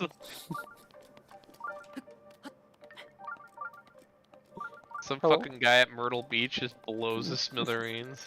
It blew up his vacation home. He's just like an old guy that retired. Would be even funnier if he was an old Army vet, Air Force veteran. He just salutes as it, blows up his house. That's freedom for you. 'Cause I'm proud to be an American, or at least I know I'm free. And I gladly stand up. Next to you, remember still today. Ain't no round, I love this land. I love this land. God bless, the USA. Something like that, yeah. Perfect harmony. America's beautiful, alright? As much as people want to hate on it, America's beautiful. The beautiful. Dun, dun, dun, dun, dun. So did any of you guys have any additional topics at hand? I think we covered everything except for finances, but I think we can get to that next week. You're off the hook. podcast. Do you want to save You're that off for next the time? hook. You're off the hook. Yeah, because I want to get Queen City Finance involved. next Queen week. City Finance. What is that? Oh, Queen City Finance. Special guest, Queen City Finance. Special guest. I want her Queen to City audit you. Finance. I want her to say whether or not she thinks that you're ever going to retire. okay. And I want her to tell you that you're a dumbass, an absolute idiot. Well, Listen, maybe if- not live on the air, but It is what it is. I got yelled at. Queen City Finance reviewed my finances again and yelled at me for not doing enough. I failed on it because I tried to follow basic concepts of keeping an emergency fund, right? Keeping my emergency fund in savings. That's a no-no. Where should you keep your emergency fund then? In gold? A low-risk mutual fund. But there's still risk. The point with But having a it's a savings. it's a low-risk bonded mutual fund. Speaking of that, my Roth IRA is down. Don't look at it. Are you of retirement age? See, this is exactly what I was talking about last time. It's too easy to get like over-invested. Well, then don't. Just forget about it. Oh, the form came in. I gotta fill out that form. Set Anyways, it and forget it. yeah. As much as people think I'm worried about it, like I look at it for fun, and I look at it to like learn more about what's going on. But yeah, my IRA is down. If you want to swing trade, if you want to play the market, you know, play. No, that's exactly what I don't want to to do. do. Different stuff, but Yeah. I'm not gonna play the numbers. There is ways to invest in the ways that are not insanely risky. Obviously, there is some risk, but to a certain extent, well, I guess I can't say that because savings accounts are literally insured by the FDIC. Right. But to a certain extent, you know, Russia could start thermonuclear war tomorrow, and you know that'd be the end of it. But So you're saying I won't get my up to $250,000 in FDIC insured money? If the banks were to collapse, the government wouldn't insure my bank account up to $250,000. Like it's literally just numbers on my Wells Fargo app. You're gonna tell me they can't do that? Where does it go? Where does it go? Where does it go, Bobby? It goes nowhere. It goes to the you know. It's just numbers on the screen. Because, it's not real money. It's not real money. You know what? Because we're on a podcast and we're streaming to YouTube and we're streaming to Twitch, I can't say where it goes. All right. Where do we go when we die, Bobby? Where do we go when we die? Where do we go, or where do you go? Where do we go together? Where do we go? When No, we I'm die, going. Bobby? I'm going to the 3rd level of hell. You're going to the 7th level of hell. Okay, Dante. Wait, Where am I going? Can you tell me which each one is? Sha, you're going to Jahamin. Is that what you call exactly. Did I get it right? Jamin? Is that what it is? Jahannam. Jahannam. Jahannam. Jahannam. Jahannam. Is that heaven or hell? Jahannam. I forget. Oh. Well, Well, whichever there, one it either is. one. Just roll the Yeah. dice. So, Flip a coin. Hope for the best. I think it means hell. Yeah, Jahannam. Yeah, it's hell. Yeah. Well, you rolled wrong. You played your dice wrong. Whatever. Travis, I think Yeah. hell for you would be How? hell for you, Travis, would be you try to ask out a girl and she just punches you in the face. And it's that's just how he dies. Every day you have to ask out a woman and she just and then every day you have like the most awkward conversation where everyone in the room thinks that you're like a weird creep. You know Sisyphus? Yes. Yeah, you know what Sisyphus is, Shaw? Oh yeah, I Yeah. do not know. Every day in hell for you is a Sisyphusian challenge of Yeah. trying to So, for Shaw, Sisyphus is, and I know you know what it is if you saw it. It's the guy in Greek mythology who was punished to having to roll a boulder up a hill every day for the rest of his life, or for the rest of eternity. Okay. And every day it would reset, it would fall back down, and he has to roll it back up the hill again. For me, I could see that happening with girls. I gotta work up and talk to them, and then rolls back down again. And I think you could call it Sisyphus, like Sissyfuss. It's my own personal nightmare. I want to jump back to something he said though. He said you like where everyone thinks you're a creep, right? Mm-hmm. So when you say that, right? When you say that, where everyone thinks you're a creep. Hold up, I gotta save this number real quick. Boom. Okay. When you said that, when did that become a thing? Because, you know, back in the 60s and 70s, right? If you asked a girl out or it was a little bit awkward, she'd just say no and you'd move on with your life. But now it's turned into, well, you're being a creep. And now, Right. you tell me, so, like, the societal aspect of attractiveness between males and females has come to a point where being awkward and not being so socially active and socially aware lends you to now being a creep rather than just someone saying no. I mean, people were always creeps, even in the 60s and 70s. I mean, there Well, were and I creepy would people. venture to say that people were a lot more creepy back then. Like, Yeah. some of the stuff Because that it was passed for socially, normal. it was socially acceptable to be creepy back then. It Yeah. was like, first of all, there were definitely creeps, and there were definitely people that was like, you know, were weirdos. Because of Me Too. That's what it's because. It's because of Me Too. Well, I think if you want to say that Me Too has caused some sort of social awareness, then I would agree in that respect. But things have been changing too, because you got to go back to, like, you know, and I think for us, and in particular you, because you're even younger, we grew up in an era where, you know, women were a lot more respected. You know, a lot more people saw them as being equal to men. And it changes the way you interact with them. And, you know, instead of viewing them as, like, property or, you know, something where, you know, they're the prize and I'm the player in this game, it changes the way those interactions are supposed to work. It changes standards. Because, you know, if you thought about it in a platonic sense with another man, a lot of the stuff people did with women or even do with women, you know, men wouldn't consider to be acceptable in, like, some sort of, like, platonic male-on-male interaction. Yeah, I think So even, what would not be acceptable in a platonic male-on-male interaction? patting someone on the head. I Yeah, did it all the time in high school. What are you or- talking about? I did that.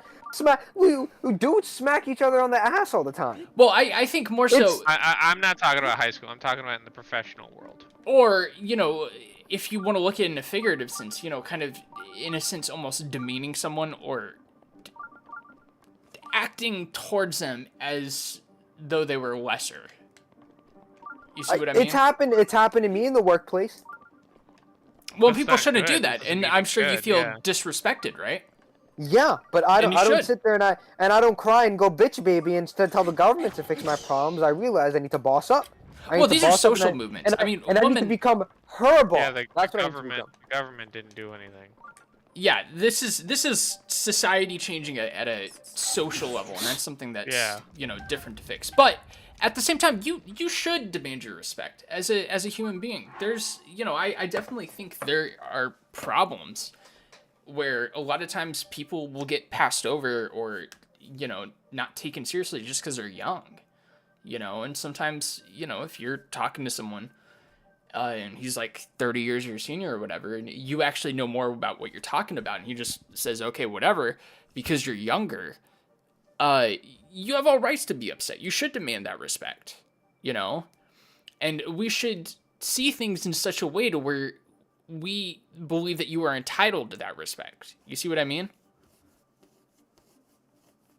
Hey, look, I watched a video the other day where it says, like, people aren't your friend. So, like, let's say you're a big executive, you're a big manager, you're a CEO. Like, start people, like, when you have meetings, people bring you things. People show you respect. People show you this. People show you that.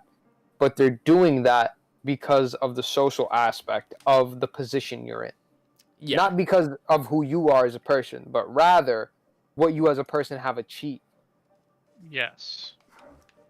What's There your we point? go. And are you saying this in like a professional setting or all across the board? I'm saying this in a professional setting. So, like, this is specifically a professional setting. I kind of forgot where I was going. I mean, off on it. so here's the real thing is So Shah, imagine your gay coworker, just every single day you two were alone, he tried to fuck you. Like, not physically, but like he was hitting on you pretty hard. Like, constantly talking about, like, just innuendos and just basically trying to get you to like fuck him. How would you feel? It's never happened to me. I'm saying, what if it did happen? if it did happen, realistically, I'd probably just brush it off, go home. But like, what if he just kept doing it day in, day out? Or what if it was a group?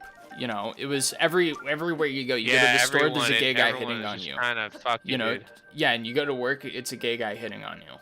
I mean, And I they- just have to write it. I just write it off as being an attractive-looking man at that point. Like shit. Like if all the gay dudes want to do that to me, I must have something going for me, you know? Would you fuck him?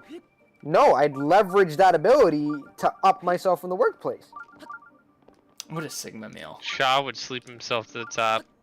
No. I wouldn't sleep with them because Shaw would suck and fuck his way to the top. I would Yeah. not do that. But So no, I would does that mean- leverage that. So in a you'd way that would get me to reciprocate. the top. Would I reciprocate? I mean, you'd have to if you're leveraging. Yeah, it. You have to be yeah, reciprocating the leverage to some would degree. Only work. The leverage would only work if you reciprocate. And if you didn't Yes. reciprocate, You would. it would only work. You'd have to. once. You'd have to. You're right. There's just no other And way. here's the thing. So like with my friends, So you'd We sleep call- your way to the top, Shaw. no. You're getting it wrong. You're getting it wrong here. You'd have to leverage that ability with your words, not with your body per se. Some. Oh, you some guys are gonna have to take over on Oh, this like conversation. With your words, like, I'll be right with back. your mouth. Okay, so if it was a woman, then maybe you'd have to leverage your way to the top. Like then maybe I'd consider it. But it's highly dependent on who the woman is. What But is the ugliest woman in the world? why are you asking these questions, man? Just asking a question, dude. You're like Just that guy. Hey, what if this ugly fat chick wants to fuck you, dude? I don't know how I'd feel. I wouldn't be able to comment on it. Yeah, so imagine that, but that's how women have to go through the workplace constantly. And you know what? I think that's a part of the problem. Men have inflated women's egos, a lot. And The problem. Holy shit, the problem is Travis, you're missing. Travis, you back? Yeah, no, I'm listening. Travis, you missed it. What did I miss? I just explained to him. I did the reveal where I'm like, exactly what I'm describing. The scenario which I am putting you in, the hypothetical I'm putting you in, is the actual reality for women, and Shaw's reaction to that was, well, the problem with that is that men are just inflating women's egos and making them think they're more attractive. The problem with Me Too is not that the men are doing the sexual harassment.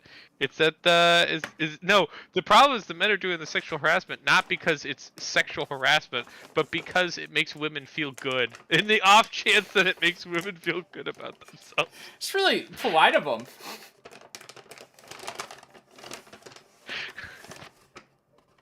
I mean, maybe Hey. he's right. That is Hey, the man. most misogynistic thing I've ever. Like, that is the most misogynistic approval of Me Too. Me Too's good because it gets rid of this. Because it stops men from potentially making women feel good about their appearance. no. Hey, the biggest argument is about the makeup and the clothes. I wear it for me, so yeah, you should wear it for you. So we as men need to stop complimenting women. This is like a general strike. He's taking like a general strike to the idea of like we are doing like unpaid labor for women, and we need to get our value out of it. We Yeah, should. but it's like it's the general strike of the people that operate the orphan crushing machine. The orphan crushing machine. Yeah, have you not heard of that analogy? I have not. No. It's the idea is basically it's for all those feel good articles. That's like basically the boss helps pay for the kids like cancer, and it's like, but why? The basic thought is town comes together and raises money to stop the orphan crushing machine from crushing 10 orphans. heartwarming. Kid raises funds to turn off the orphan crushing machine for a year, and the article is all about how great it is that they were able to raise this money, and never about like why is there an orphan crushing machine and why do we need it? Yeah. And, like why is it Yeah, just? yeah. And so why do we actively have to give it money to not crush orphans? So basically, Shaw, you're saying like, yeah, we should have a general strike on the orphan crushing machine. Yeah, that'll show them. No more orphan crushing. That'll really show them. I'm very valuable at my job of operating Crushing the orphan crushing of machine. harassing women. You'll be sorry that you. Also, I like how when, just a quick aside, when Travis glided into this puzzle, he said, "Yeah, you can cheat and like climb above it, or you can do it for real." And now he's cheating and climbing above it. It's been a bit of a journey here. How many times have you played this game? Ooh, you almost fell. Oh, I would have died. All right, we got to go back down. This is not working out. I kept going in circles. This is my third playthrough of this game, actually. Back to what I was saying. Yeah. Is it your favorite Zelda game? Is it my favorite? No, Ocarina of Time is. I actually had in my notes. I wanted to get like a 60-second clip out of why Ocarina of Time is the greatest game ever made, but it's kind of a hard one to segue in there. Yeah, we're talking about orphan crushing machines. Just real quick, orphan crushing machines, Ocarina of Time. Yeah, let's wrap it up though. I just got food here, and I need to pee. So. What kind of food you get? I got homophobic food. Chick-fil-A. Hell yeah! What's your Chick-fil-A order? 12 count nuggets, large fries. Spicy or regular nugs? Regular. Probably regular. Yeah, I knew it. Large fry. Yeah. The waffle cut fry. Yep. Do they have anything else? I thought they Lemonade? had a normal fry. Well, I think that is their normal fry. Okay. Their macaroni's pretty good too.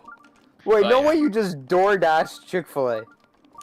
Well, the reason I did is because we were going late, and I didn't want to cook and finish cooking at like 9:15 my time. So, Okay. yeah. What'd you get to drink? No drink. I just drink water. No drink. No drink. Oh, you drink So- water. You so don't you drink gotta- sweet tea. No, what? You need to drink more sweet tea. Yeah. Do you think that's like I'm a fake Southerner because I don't drink sweet Yeah, tea? you're a fake Southerner because you don't drink sweet tea. Wait, so you got a meal but no drink? Yeah, no, I just drink water. Like, what about like an Oreo milkshake or something? You didn't want to get that? No, so here's a little bit of fun fact for you. For a long time when I was a kid, I had this problem where my side always hurt, Fact is boring. and I peed blood all the time. Oh, now it's a fun fact. And it was like this for years. Like, and no one knew what was wrong with me. I went to they call it a nephrologist, I think, specialist for years, and he couldn't figure out what was wrong with me. And then one day I go to like an adult urologist, and he's like, "Oh, you phenologist. You got your skull measured." Phrenologist. I don't see the problem here. Maybe it's a little thin. I don't know. Next thing he's gonna start talking about the black man's skull and the white No. man's skull and tell you what's the okay, well, difference that's- between them. There's Right something I back gotta button. clip out here. But I went to a urologist, and I got x-rays done. He's like, you have a 15 millimeter kidney stone. And I think the human body can only pass about 5 millimeters. So this is like the size of a bullet, and you can't excrete it because it's too big. And if anything, you should be worried about it blocking something. And then you go septic. And so they had to stick a laser at me, and they had to zap it and claw it out. And, ever since then, they think maybe I was born with it or something, or it developed over my childhood. I don't know. But ever since then, just to be safe, I drink a lot of water because it, helps keep you from getting kidney stones, especially big ones. And it's healthier for you. So there's your fun fact. But let's wrap Let's up end this it off here. Okay. conversation on misogyny. Any final words on women and equal rights? I just want to make it clear that I'm not a misogynist. Okay. I like playing a character. Yeah. listen, I know this is not necessarily what we're talking about, but we are talking about women, and so I think we do need to bring up trans women, and I think a lot of people hate trans women because they're transphobic. And a lot of people don't respect trans women because they're trans. And I don't respect trans women because they're women. I am trans inclusive radical misogyny, alright? Yeah. It's brave. Yeah, awesome. A better way to hate. It's a brave thing to say, yeah. I lost my fucking... For legal reasons, that's a joke. Right. I mean, it's good because you stick to your principles. I mean, you hate women, but I mean, you don't care who calls themselves a woman. So if you think you're a woman born in a man's body, you're a woman. Equal opportunity hater. But I hate you because you're a woman. It doesn't matter who you are. It doesn't matter what, why, when, where, who, why, how. But if you're a woman, I just don't like you. It's a pretty good thing to say. It's like not liking Fords and Chevys and stuff like that. Right. Well, and all I gotta say is, I don't dislike women. I don't hate women, but I am afraid of women. And that's it for me. If you're a woman and you think Travis is cute, please tell us how he's actually like sexually assaulting you in the comments. Okay. Hit him up on Discord. You're gonna have to cut a lot of this out. Travis hashtag. Should I pull your full tag out there, Travis? No, don't do that. Good luck with the VOD, Travis. Yeah, good luck with the And VOD, next man. time we will be reviewing your finances live on air. All right. We'll see about that All one. right. All right, everyone. All right. Just as per usual, I want to say thank you to Shah, to Bobby. Give him a round of applause. And I hope you all have a great night. This was the Yolo Brain.